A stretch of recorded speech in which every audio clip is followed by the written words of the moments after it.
how do you view mentorship when it comes to running BPN, being a parent, and being an athlete who hired a coach? Like I always like to make fun of myself, who has a bad accent in a pickup truck. Mm-hmm. How do I look at mentorship in terms of people mentoring me? Yeah, and you mentoring others. Yeah.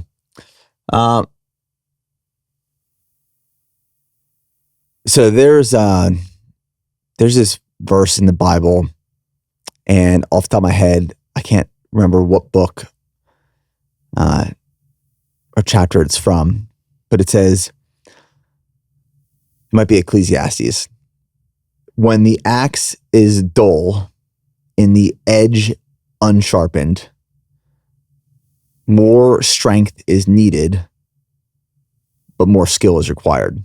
Huh. And right now, I am in a season of life where I am sharpening my axe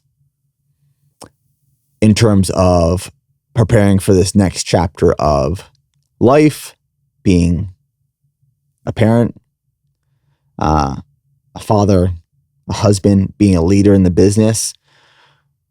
And I believe there's a time and place to be swinging your axe and getting after it. And there's a time and place where you need to sit back. That's what I'm using this prep for right now. Sit back and do some work on yourself, sharpen your axe to get ready for the next fight, the next battle, the next season. It's reflection, it's work on yourself, it's development. All right, the axe is sharp again. Let's get back out there. When I'm looking for a mentor for myself, for me, and I'll say this very humbly, I've been building BPN now for 13 years. And I built these platforms that millions of people have subscribed to. I've shared my entire life. I've documented everything.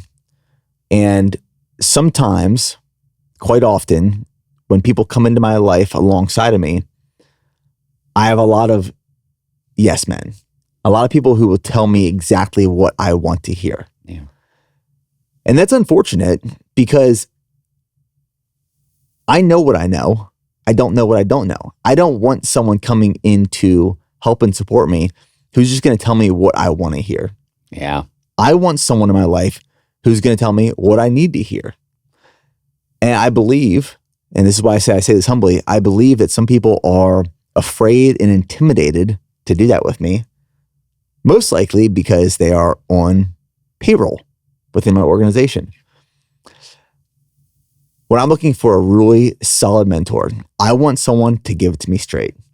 Call me out on my BS. Tell me what I need to hear, not what I want to hear. I was having a conversation with someone who's a mentor of mine about a week and a half ago, and we were talking on a run, and he called me out. Like, called me out hard on this run for something that I wasn't doing. And it caught me by surprise. And I actually had to sit on it for a minute while we were running, and we said nothing. And I acknowledged, dude, I needed that in my life. I need someone who's going to tell me exactly what I want to hear. That wasn't what I wanted to hear. That's what I needed to hear. And as hard as it is to hear sometimes and receive, that's the only way you're going to get better. You need those people in your life who aren't going to sugarcoat it, who are going to be very honest with you, and not honest with you to tear you down or tell you what you're doing wrong, but to pull you with compassion, to develop you, to ask you to go there. And when I'm looking for a guide, a mentor, a coach, that's what I want. I want someone who's going to give it to me straight, not sugarcoat it, and tell me exactly what I need to hear, as hard as it might be. It's like, hey, you're not showing up as the husband that you can. You need to be spending more time at home. You haven't fully surrendered everything to God. You think you have, but you haven't. When someone calls you out on all those things, oh man, like, wow. It's like that hurts a little bit, but let me sit with that for a little bit. Yeah. I needed that. That's good. And is it hard to differentiate sometimes um, criticism and attack for productive mentorship? It can be. Yeah. And that's why I have a few people in my life that I will place a lot of value into what they say. Yeah. I don't place a lot of value into what a lot of people say in terms of criticizing or speaking into me. Oh, yeah. Because I get a lot of it. You and I have both lived that over the last 5 years, and we don't need to expound upon that any further. Exactly. But there are certain people in my life that I know when they call me out, I need to listen. Sure. There's other people who, when they call me out or they criticize me, it's just like, it's like a fly flying around me. It's like, get out of here. Go away. Yeah. But there's certain people who, when they speak up, you drop everything and you listen up and you open up both ears. Yeah. Fascinating. I think that what's lost on a lot of people, and I didn't even really realize that, and I've come to internalize over the last couple of years, is that sometimes the mentor also becomes the mentee in a relationship with another person. And I think that I realized it in my relationship with you. Mm-hmm. When people will assume, oh, well, you taught Nick to run. I'm like, well, I mean, we cleaned some things up, and I helped Nick become better. You know, I came in, I was the hired gun, got into the 256. It was great. But then what happened was I realized I'm learning so much from this guy about structuring my days, about being adherent to process, about being completely faithful to your core values and not coming off of them. And so you've mentored me, you know, and I've mentored you, and that's what I meant by the symbiotic relationship. It's a true relationship. It's a dialogue. It's a back and forth.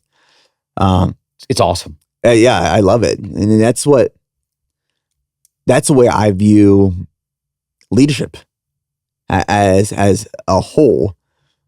Like, leadership is not one person talking to the masses.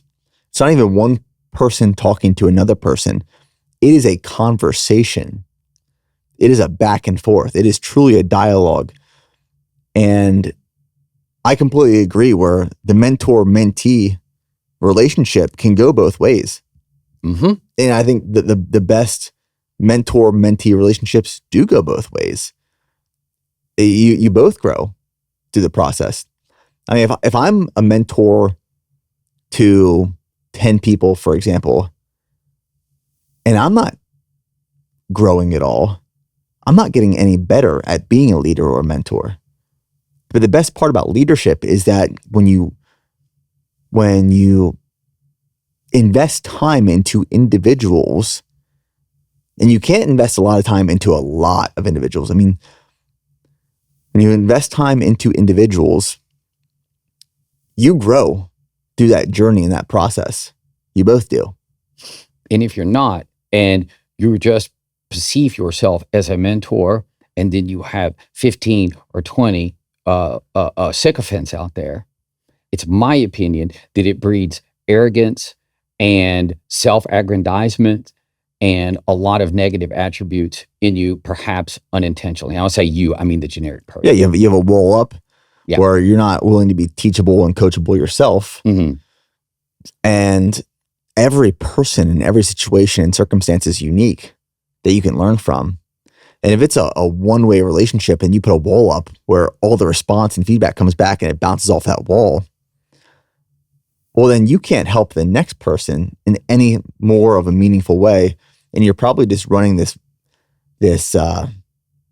boilerplate blueprint across.